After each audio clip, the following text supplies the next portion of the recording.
Cordial bienvenida. En esta sesión vamos a socializar las respuestas de los retos de la semana número 7.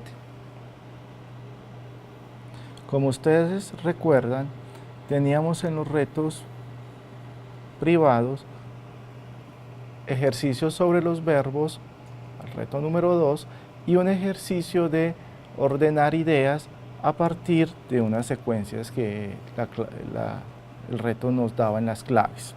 Entonces tenemos acá el primero, que es ordenamiento de oraciones.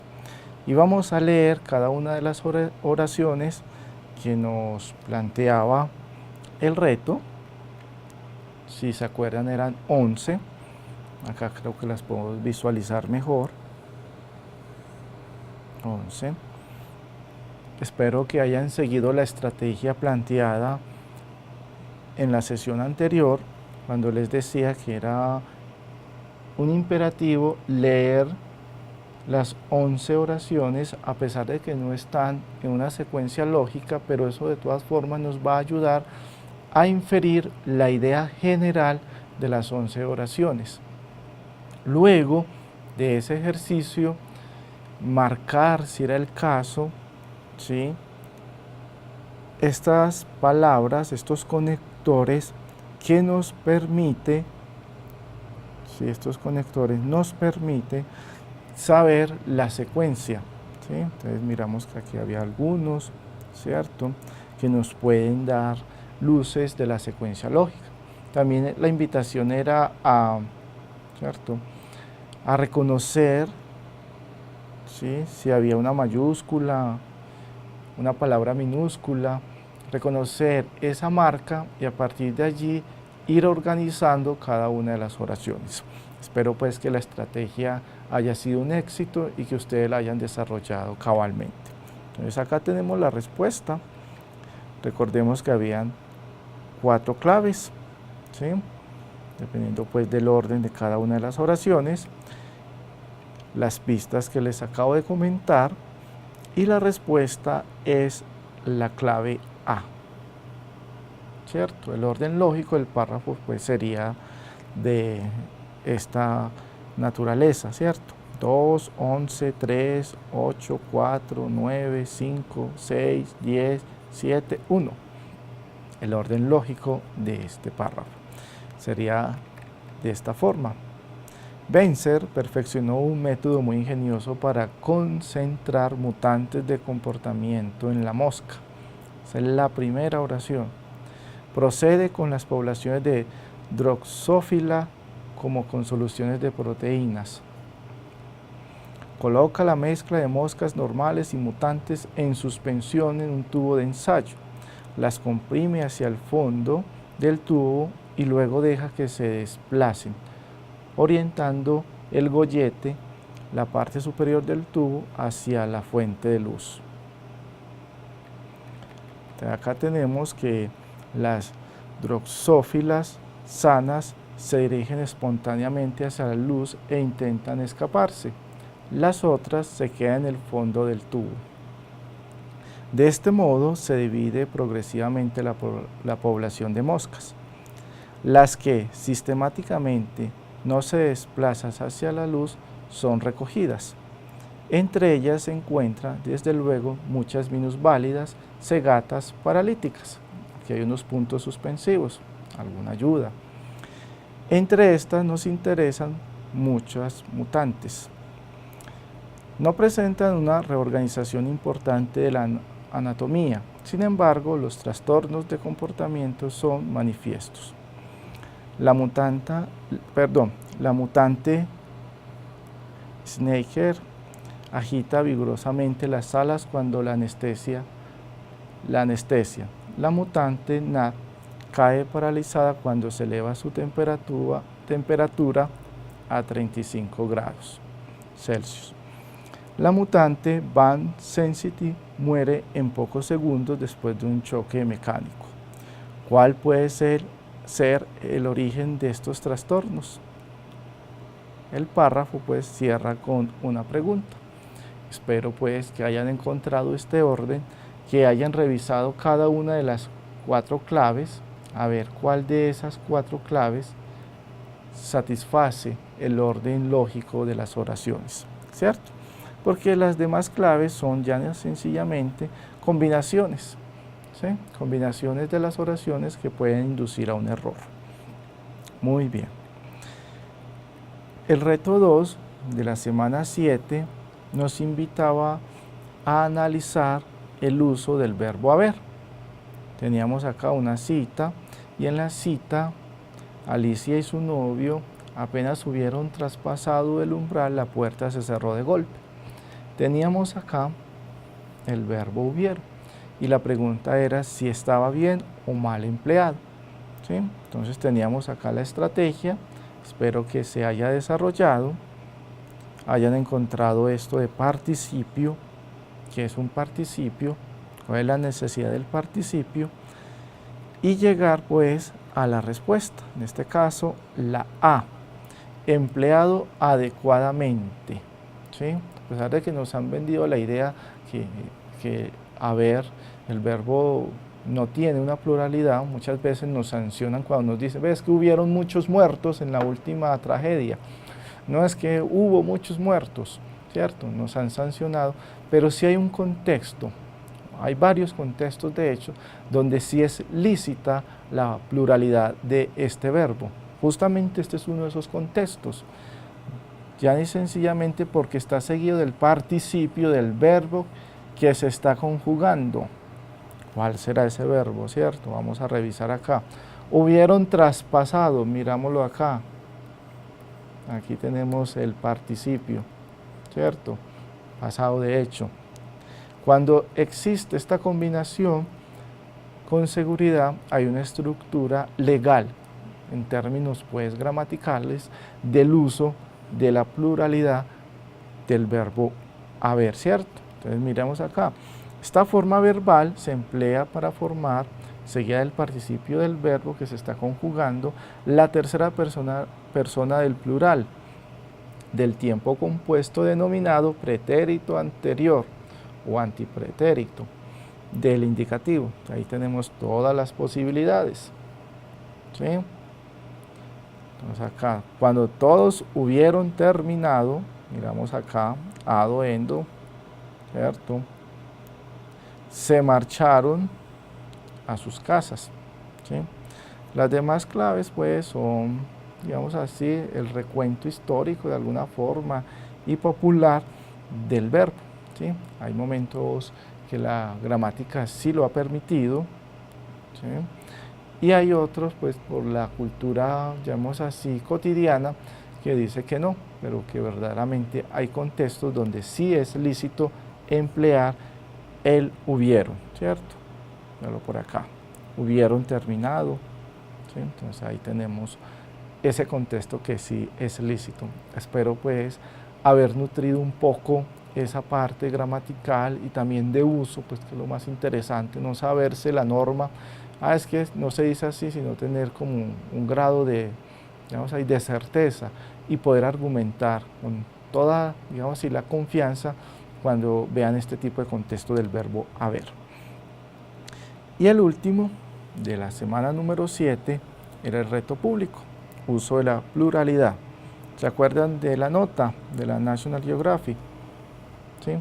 Leo solamente el encabezado, el título. El cerebro de los gays es más parecido al de las mujeres heterosexuales, dice acá. Teníamos la nota y la fuente.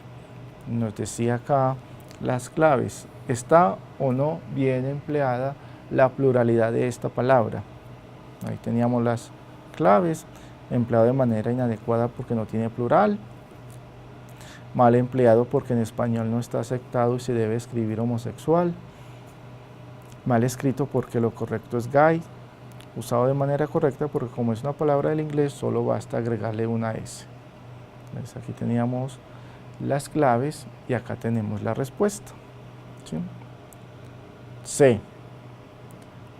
Mal escrito porque lo correcto es gay, ¿sí? Gays, aquí nos dice, o gays. La palabra gay está incorporada al léxico del castellano, por lo tanto debe cumplir con las normas de la lengua española. Si van a revisar, y era una de las invitaciones de la sesión pasada el diccionario, su última edición si quieren, y van a encontrar ya esta palabra en el corpus, ya está registrada. Entonces, como ya está avalada, va a seguir las normas convencionales de la morfología castellana. Entonces, dice acá, se escribe con letra redonda, es decir, no en cursiva, porque existe cierta tradición de palabras, los extranjerismos en general, cuando están integrados en un texto, regularmente se escriben en cursiva, la letra que está un poquito inclinada y es como un poquito más delgadita, ¿sí? Entonces ya no, se escribe normal, sin esa caracterización notacional o gráfica.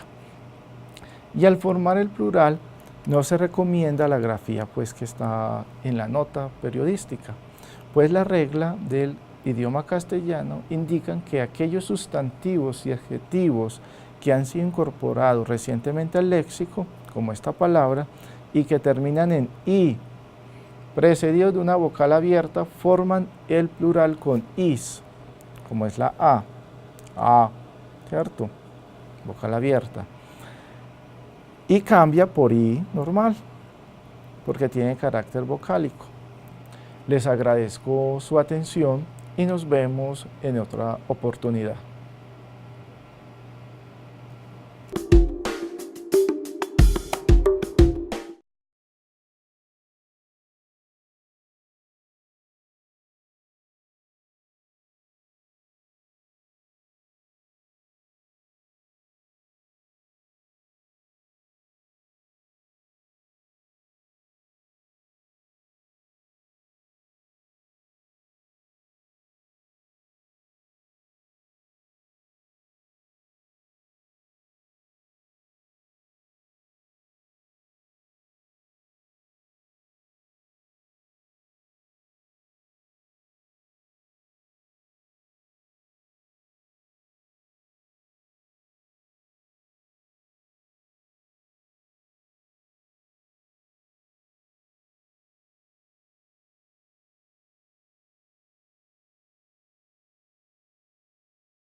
Cordial bienvenida.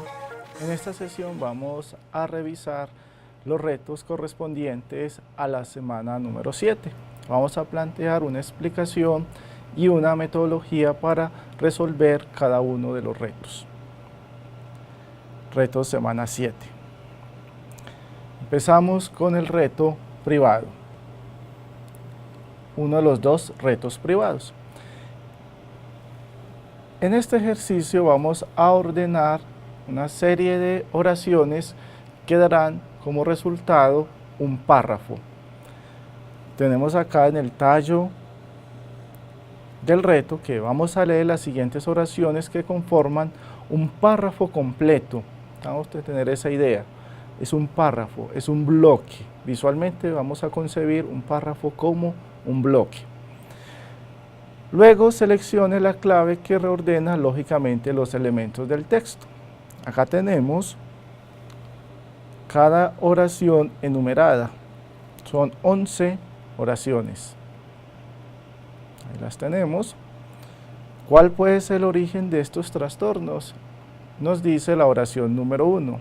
Luego tenemos la oración 2, 3, 4, 5, 6, 7, la oración más larga, 8, 9, 10 y 11. La última oración pues nos dice procede con las poblaciones de Drosophila como son soluciones de proteínas. Es la última oración que tiene el reto dentro de las oraciones que van a configurar un párrafo. Acá nos pregunta entonces el reto, ¿cuál es el orden? Si es A, vamos a leer solamente uno porque son extensas las enumeraciones. 2, 11, 03, 08, 04, 09, 05, 06, 10, 07, 01. Ahí tenemos una de las 4 claves leídas. Es un reto que de alguna forma sí nos obliga a revisar cada una de las claves. Empezar con la número 1, luego la 11, la 3, hasta llegar pues a la 1. Si esta secuencia de oraciones garantizan pues la coherencia y la cohesión de esas ideas que van a conformar pues el párrafo que ya les hemos comentado. Igual van a hacer pues con la siguiente clave, empezar en la 1, terminar en la 7, a ver si verdaderamente se crea una secuencia oracional coherente, cohesiva. Luego en la C también, empezar en la 2 y llegar pues hasta la 11. Y en la D pues desde la 1 hasta la 11 también. Hay unos cambios en los intermedios que nos pueden ayudar a determinar si verdaderamente esta secuencia se ajusta. Es un clásico ejemplo o es un clásico dentro de las pruebas, digamos así, estándares, de encontrarse ejercicios donde ustedes tienen que resolver una clave donde las oraciones están de forma desordenada, están desordenadas básicamente. Y por eso la estrategia, las pistas que recomendamos para este primer reto privado es: la primera, lea las oraciones con el fin de captar el sentido general. A pesar de que todas las oraciones están desligadas, inconexas, es posible al leer que nuestro cerebro infiera una idea central. Ve, todas las oraciones hablan sobre, ¿sí?, una proposición que las reúna a todas. Vamos a ser bien juiciosos y vamos a leer varias veces esas 11 oraciones, así como se están presentando. No hay problema en este instante de, ves que no logro comprender cuál es la secuencia, no hay problema, siempre y cuando ustedes detecten cuál es la idea general de todas las 11 oraciones. Determine la secuencia de las ideas. Miren a ver, jóvenes, profesores, compañeros en general, si el orden de las ideas es casual, es decir, A, B, causalidad, ¿cierto?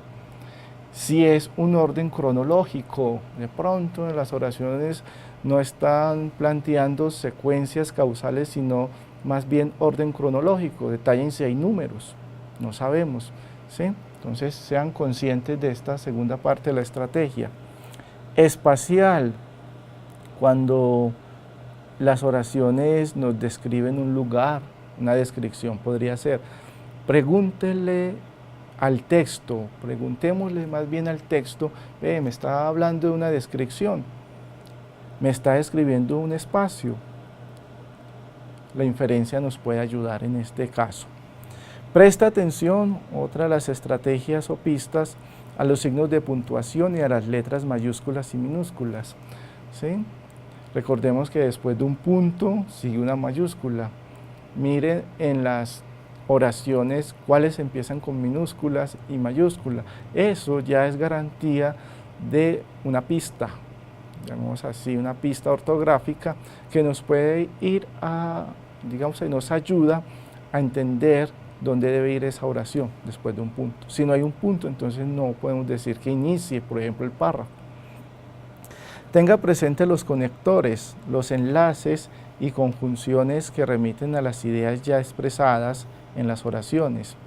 Por ejemplo, no obstante, un sin embargo, por ejemplo, que es fundamental, que es una adversación, ¿sí? Para poder yo decir sin embargo, tuve que haber dicho antes algo para que este conector se me valide.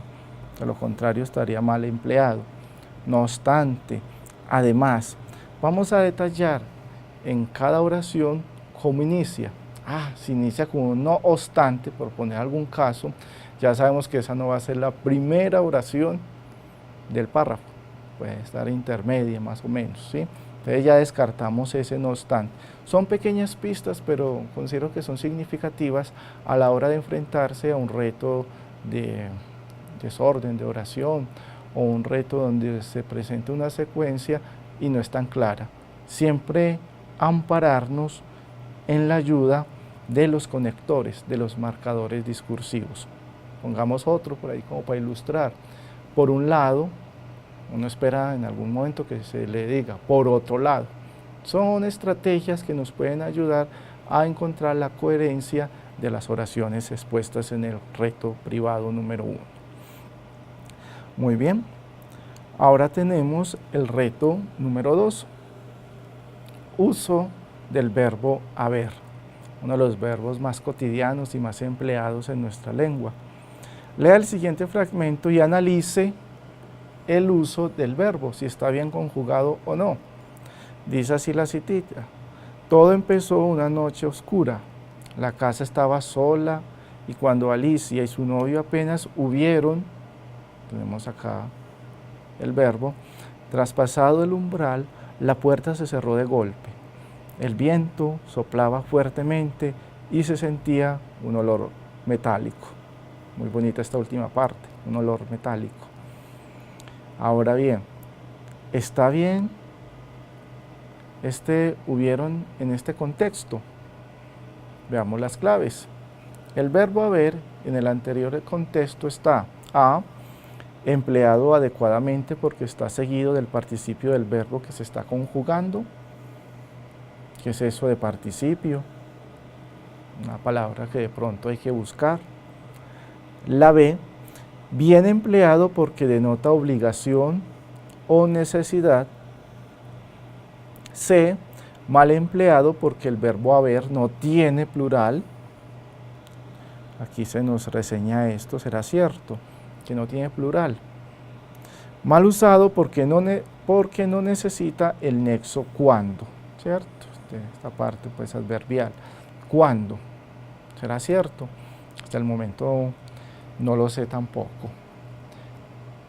Ahí radica pues el reto, en buscar esa información, en llenar de significado el enunciado y comprobar cada una de las claves, ¿cierto? Ya se lo hemos dicho en anteriores grabaciones, no solamente seleccionar A porque yo pienso que es A, sino seleccionar A porque verdaderamente hay una convicción, porque realmente hay una orientación o porque hay una búsqueda.